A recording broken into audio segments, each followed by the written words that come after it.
en particulier Mariam Faisal, sa femme, et Amadou Sall, qui ont organisé le recrutement et le financement de ces nervis. Ils sont responsables à titre principal de la commission de crimes contre l'humanité. Au sein de cette présidence, Meissa Sellendiaï, aide de camp, a participé à l'organisation de ces faits, aux côtés notamment d'un certain nombre d'individus, dont Abdoulaye Sall, dit Lei Kara, le chauffeur du président, qui faisait le lien avec les organisations de nervis.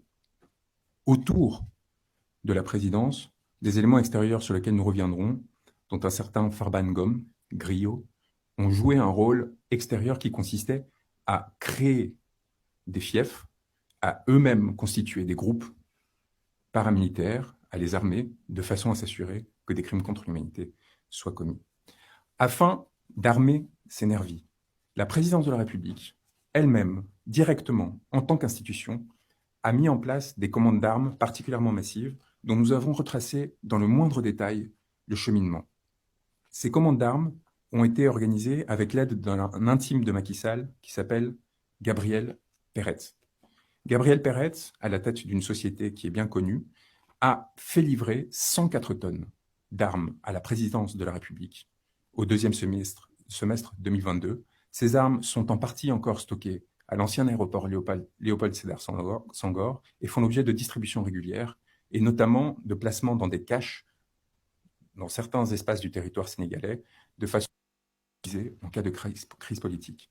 Ces 104 tonnes d'armes constituent principalement des munitions pour des armes lourdes et des armes légères, ainsi que des armes légères qui ont été livrées et qui sont à disposition de la présidence en dehors de tout contrôle démocratique, comme s'il y avait la possibilité de s'approprier ces faits-là.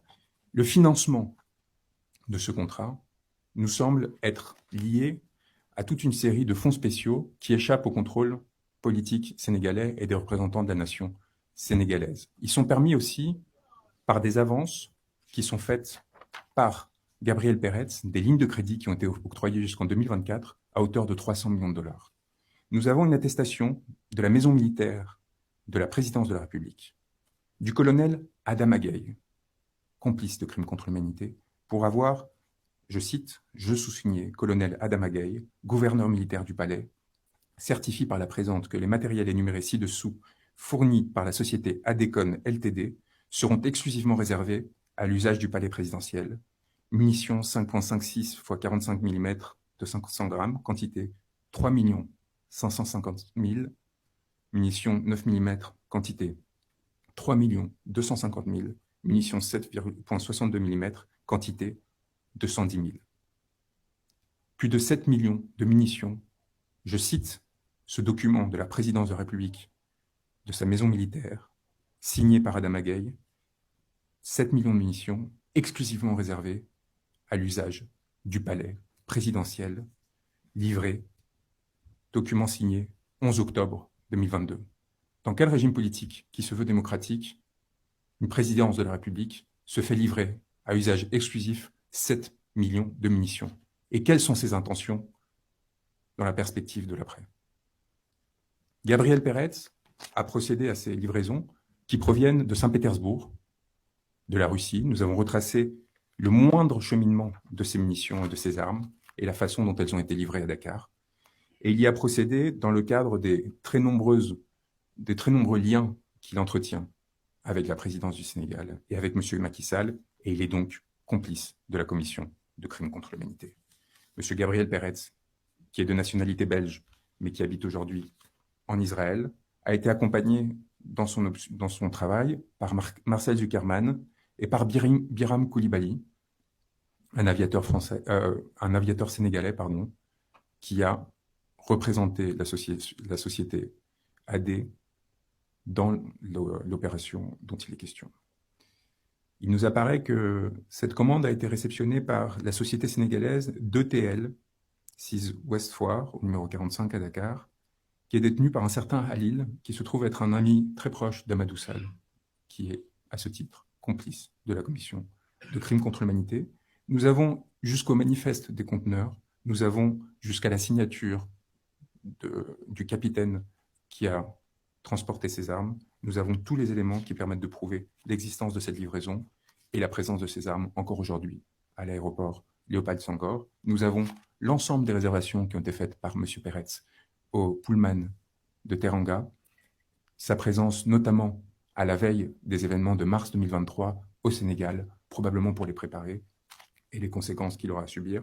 Nous connaissons aussi le nom de ses collaborateurs, les personnes qui l'ont appuyé et les conséquences qu'ils auront à connaître du fait de cette complicité, aux côtés d'un autre homme d'affaires, évidemment, Tierno Ndomba, dont vous avez tous entendu parler, et qui a joué un rôle cardinal dans un certain nombre d'opérations particulièrement étranges, pour rester modeste dans mon expression, d'ordre militaire, de commandes d'armement, qui ont été livrées là encore en dehors, dans le cadre de contrats de gré à gré, et qui complètent des éléments que nous avions déjà, qui permettent de déterminer l'existence d'autres contrats de cet ordre-là.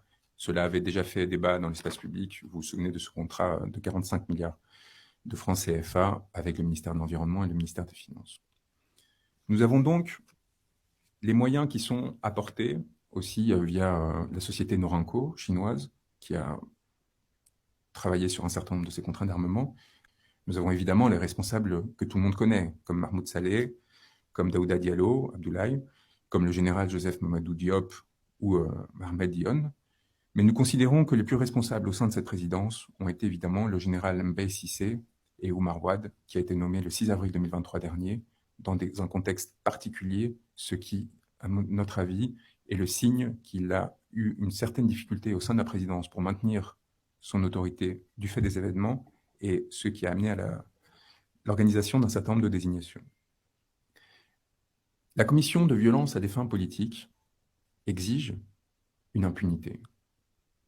Elle exige aussi d'effacer les preuves de ces crimes. Elle exige enfin un discours qui permette de les justifier.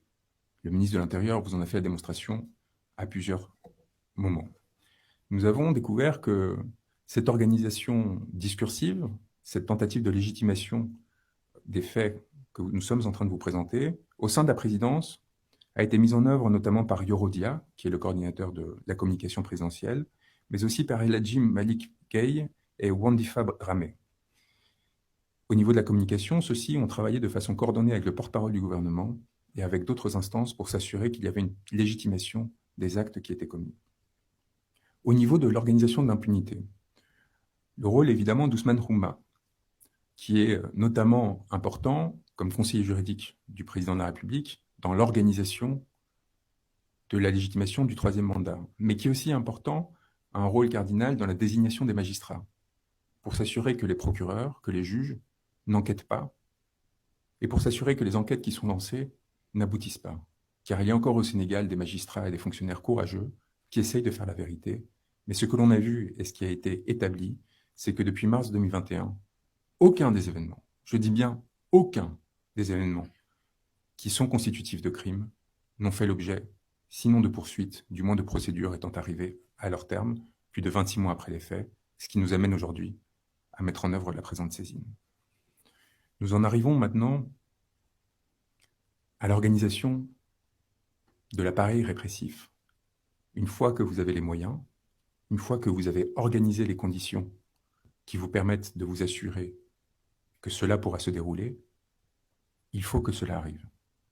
Et nous avons évidemment, à ce titre, nos deux principaux suspects, les personnes les plus importantes dans la commission de ces crimes et encourant la plus lourde responsabilité.